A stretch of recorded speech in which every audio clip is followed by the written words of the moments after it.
a financial statement. A statement of financial position is the one we're doing. So I'm going to give myself some lined paper. I suggest you do the same. It's just going to be easier. So a couple of things you should know about preparing financial statements. Every financial statement has a header, and in the header you should have four things: the name of the company, and this is the correct order: the name of the company, the name of the statement, the date, and the units. The units would be like in thousands of dollars, in millions of dollars, or just in dollars. Formatting tips we'll talk about later, order and things. This will all explain to you as we're building it, and then we'll talk about the ratio later. Okay, so this is the information we're going to use. Now, in your exam, it's not likely to be given like this. Remember what I said at the beginning of this lesson. Here, I'm going to show you how to format a statement of financial position. I'm giving you the numbers. What we're eventually working towards is how to get these numbers. So that's kind of putting it all together. Okay, we'll see that more in chapter 4. Okay, so let's read the question. The following information in thousands of dollars is available for Checkmark Inc. on December 31st, 2025. Okay, so we start with the name of the company, Checkmark Inc. The second thing is the name of the statement. We're making a statement of financial position.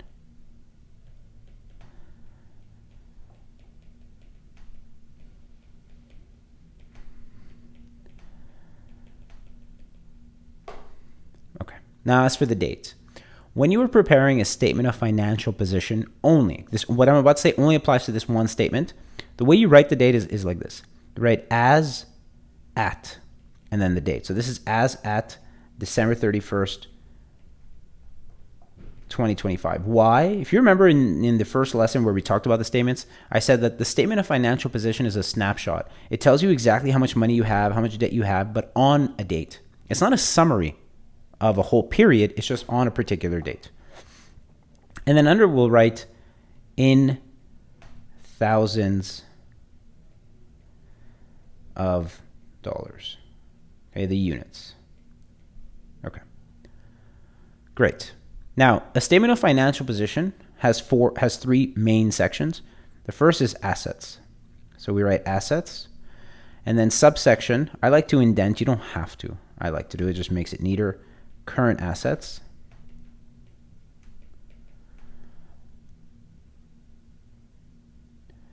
And now there's a rule here.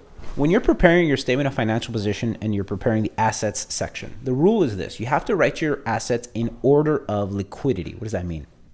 Liquidity is cash. So when we talk about something that's liquid, we're talking about how is it cash or how close is it to being cash. So this is all you need to remember. Always put cash first. Always put short-term investments second. You are not even likely to see short-term investments. But if you did, that would go next. So look, cash first. Everybody has cash. If you look, our cash is 150. Okay, so I'm going to put a little check mark there. 150. Short-term investments second. And I put it in this question so that we have it. But like I said, it's pretty rare on exam, so I don't expect you guys will see it. I thought I put it, oh yeah, right there, 150, so $50. I'll put that right below it. And then third, you want to put accounts receivable. Accounts receivable, right there, 60. After that, the only important thing is that you classify your currents with your currents and your non-currents with your non-currents. So accounts receivable, 60. Okay, so let's go through the list. Buildings, like we did before, non-current asset. Supplies, current asset. Land, non-current asset. See that? The first two are current assets, I've already used them. Salaries payable, current liability. Retained earnings, shareholders' equity. See why it's important to be able to do this? Is for now when you want to place it. Long-term note payable is a non-current liability. Short-term investments, current assets. Inventory, current assets. Prepaid insurance, current asset. Accounts payable, current liability. Accumulated depreciation. This is one that we'll talk a little bit more about in chapter 4, and then we have a whole chapter on it later on after the midterm. But this is basically called a contra-asset. A contra-asset is classified with your assets, but it has a negative value. So it's an asset that actually lowers the value of your assets. Now, there's not that many in this class. There's really two. There's accumulated depreciation, which is the depreciation on your assets. So when you buy a building, that building will depreciate. You actually have to show that depreciation on your statement. So this is a contra-asset, but it's classified with your non-current assets. Contributed capital, shareholders' equity, unearned revenue is a current liability. Okay, don't worry about the accumulated depreciation. All you have to know is how to show it. So we'll get to that. So right now what we're doing is we're writing our current assets. So this, and this. Okay. We've already entered the first three, and now the order doesn't matter anymore. So we can go supplies, which I think was 12.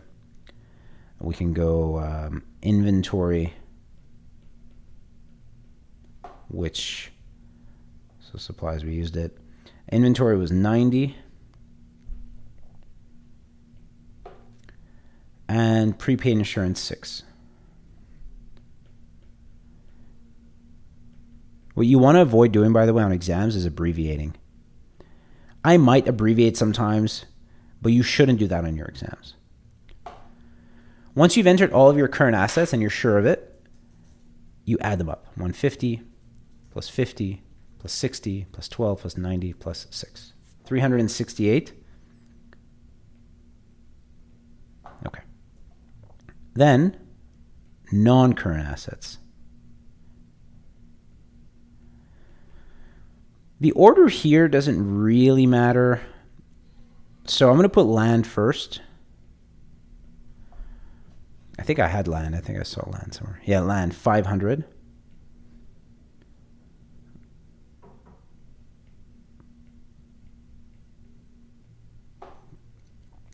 Okay.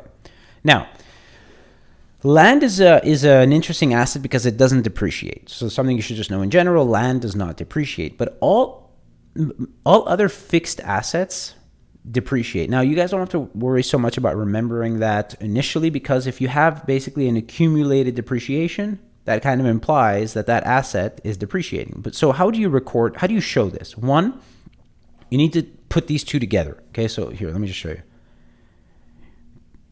Buildings. Okay, at cost. That was 1,200. This means you paid this much for the building initially. You're going to write that on the inner column here. And then directly below it, you'll write less, 2 dots, accumulated depreciation.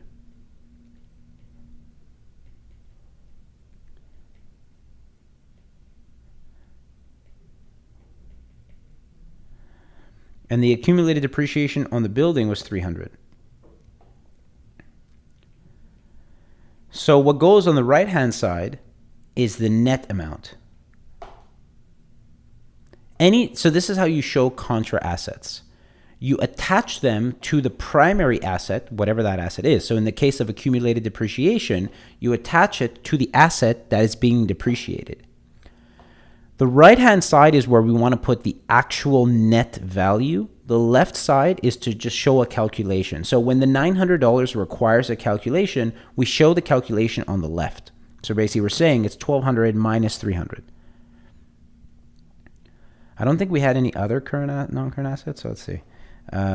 Buildings, we used it. Accumulated depreciation, we used it. That's it. Okay, so then we can add these up. So we're going to start by adding up our two non-current assets, which would give us 1,400.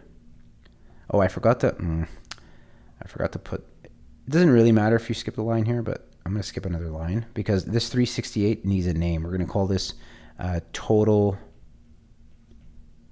current assets.